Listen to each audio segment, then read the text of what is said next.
Okay, folks, I know I promised to do this right after getting back from the store, but it is what it is.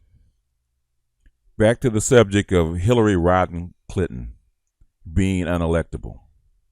The interim that I took from part one, I've heard a lot of theories about Hillary Rodham Clinton, how the populists or the popular people rose up against her, I should say, and rose up against the establishment, which is all very true. In fact, it's something I said a year and a half ago, probably before anybody, that Donald Trump was a populist candidate that we haven't seen in almost 100 years. Back then in the 1896 through 19, I think it was 1908, Williams Jennings Bryan ran as a populist candidate and almost won about 3 times. And he represented the poor folks in the central states, for the farmers from the south and the sometimes manufacturers from the north, but he represented the same region of states that Donald Trump represented. Williams Jennings Bryan was from Nebraska. I got this idea because, on the other hand, we haven't seen a socialist run in almost the same amount of time. Bernie Sanders ran on a socialist plank. Back then, during the same time, Eugene Debs was running as a socialist. Basically, you have the same kind of atmosphere. Back then, it was running for free silver, as they called it, because gold was too scarce and the bankers were foreclosing on farms. So William Jennings Bryan ran as a populist candidate. Eugene Debs was a unionist because unions didn't exist. People don't think unions are a socialist ideal. Eugene Debs represented the steel mills and the factory workers in the north, say like New York, Pennsylvania, Ohio, places like that. So I identified the same feeling in the 2016 election. The angry working class white male were rising up just like they did with William Jennings Bryan. This time they had a great orator, or the great speaker, Donald Trump. Now, initially, I thought that Bernie Sanders would actually get the nod because I didn't think Hillary would. I was wrong about that. And I thought Jeb Bush would defeat Donald Trump because Jeb Bush was actually the elite's choice. I thought Donald Trump would fail just like Bryant did back in 1896. I thought that the Republican Party would fold the populists into their circle just like the Democratic Party folded the populists and the socialists into their party, and they would go ahead and defeat both candidates and actually win the presidency as they did back in 1896. That obviously didn't happen. Donald Trump ran basically what I called a scorched earth policy, which is something I don't think we've ever seen in politics. And normally a scorched earth policy doesn't work very well because your secrets are just as valuable as theirs. So it's almost like detente, mutual assured destruction amongst politicians. But I guess since Donald Trump lives a public life, there's not much hidden about him, and a whole lot that's written about him. So he figured he could win a scorched earth policy, which apparently he did because his main competition, Jeb Bush, actually couldn't stand up to it and actually quit. That's when I had my first oh shit moment. My second oh shit moment was when the elite, the moneyed elite, Council of Foreign Relations, and all the other people that run the government and have been running the government for 100 years, came out against Donald Trump, switched side, and started funding Hillary Clinton, who they absolutely hated, which meant they were not backing Bernie Sanders any longer. And that, in my estimation, was a recipe for the disaster. Why would you say that, oh black Gnostic? I know you're asking. What did you know that we didn't know? Basically, in this country, in most countries, there's three power groups that are in politics that nobody ever talks about. There is obviously the people that vote, the people that make up the country. They're obviously one power group that has to be organized. The second power group are the business people, the moneyed class, the so-called ruling class, the business class. Those are the second group of people that actually organize and run the country and run the organizations and run the businesses, right? That's the second. But most people, especially in the United States, forget about the third. The third, because they don't normally weigh in on politics. They're fairly neutral. And that's your military class. People forget who causes coups. Most time when a country gets taken over, it's not by the people on the street. It's normally by your military class that decides to switch sides. In other words, they combine with the people and defeat the ruling elite. This time the elite found themselves on the wrong side of the equation. They backed a candidate that the military elite hated and would never let into office. When you combine that with a populist candidate that the people are getting behind, that's a recipe for a soft coup, which is precisely what you had. So what you saw in this election was a populist candidate and an anti-candidate. Evidently, the moneyed elite didn't think that the socialist Bernie Sanders was up to getting in the way and stopping and defeating Donald J. Trump.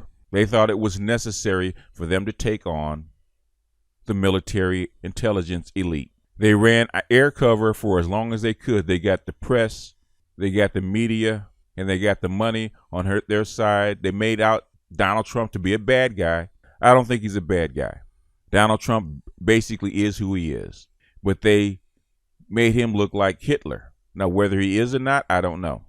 For whatever reason, they did not trust Donald Trump to sit in the Oval Office. Can't say I blame him. Somebody that's willing to basically upend the rules of politics for the last 200 years and run a scorched earth policy is probably not fit to be trusted by the money elite. But Donald J. Trump knew that was the only gamble that he had, and he had to trust that his gamble would pay off with the American people, and it did.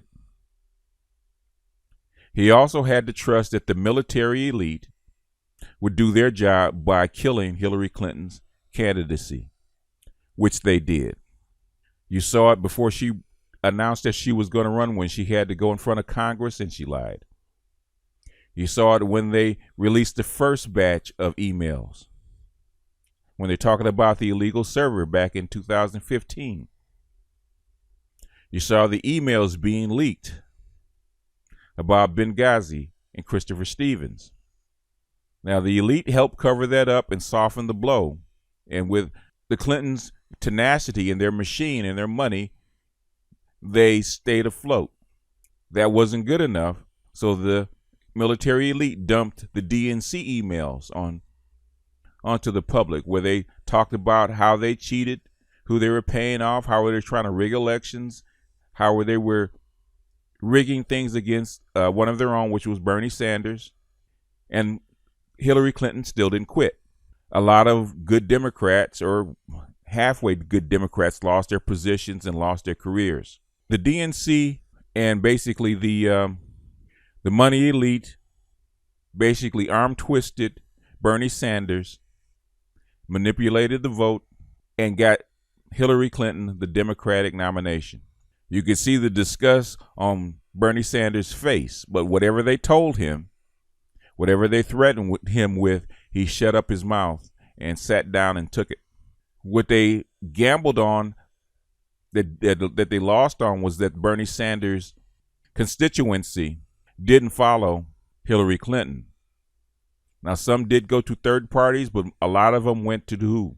Went to Donald J. Trump as a protest vote, which turned out to be the perfect storm for Trump. Now, here's an interesting slide. This is a population age pyramid for 2015. Now, I like this one is because it shows what I call the boomers and the millennials. The millennials are called the echo boomers. The echo boomers are the children of the baby boom generation. You can see the millennials catch up or get bigger or catch up to the boomers because a lot of your boomers are dying off.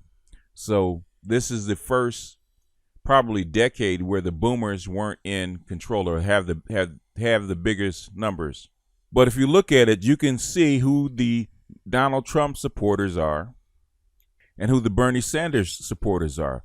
The majority of your supporters for Donald Trump are basically the same supporters that got behind Sarah Palin back in 2008.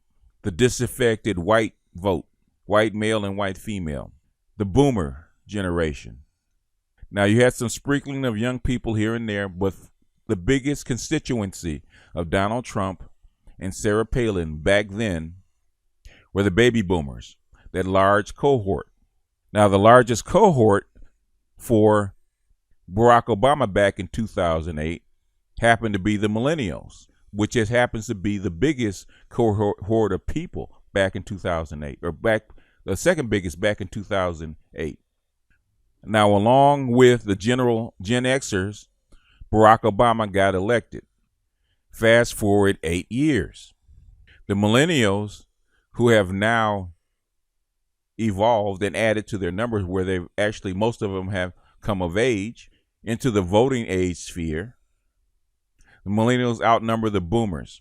And a lot of the millennials were actually voting for Bernie Sanders. Now, there was a mix of this and that, but it shows you that Bernie Sanders had the better chance to win over Hillary Clinton. Hillary Clinton had a lot of voters in the middle, which is the Generation X. Now, if Hillary Clinton had been a more popular candidate, she could have kept the millennial vote, kept her Generation X vote, and probably have won the election outright. The boomers were too small and too old to actually rise up and challenge her. But the millennials didn't follow her. They followed Bernie Sanders. And when she did some skullduggery that was basically excavated and revealed by the intelligence agencies, the disaffected millennials went and joined the boomers behind whom? Donald Trump. So there was no amount of vote rigging that could have saved her.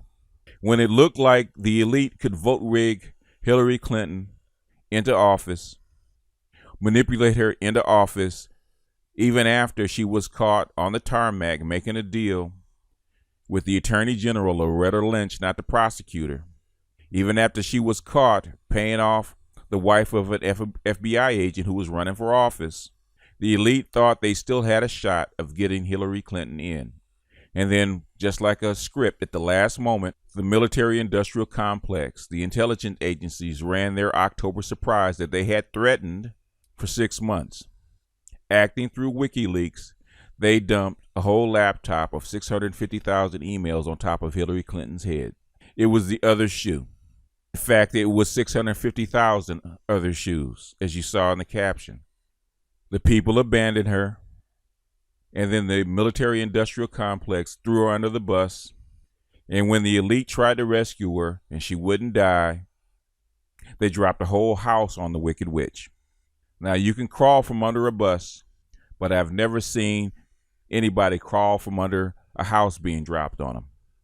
So now Donald J. Trump is wearing the ruby slippers and is on his way to Oz, the kingdom to rule.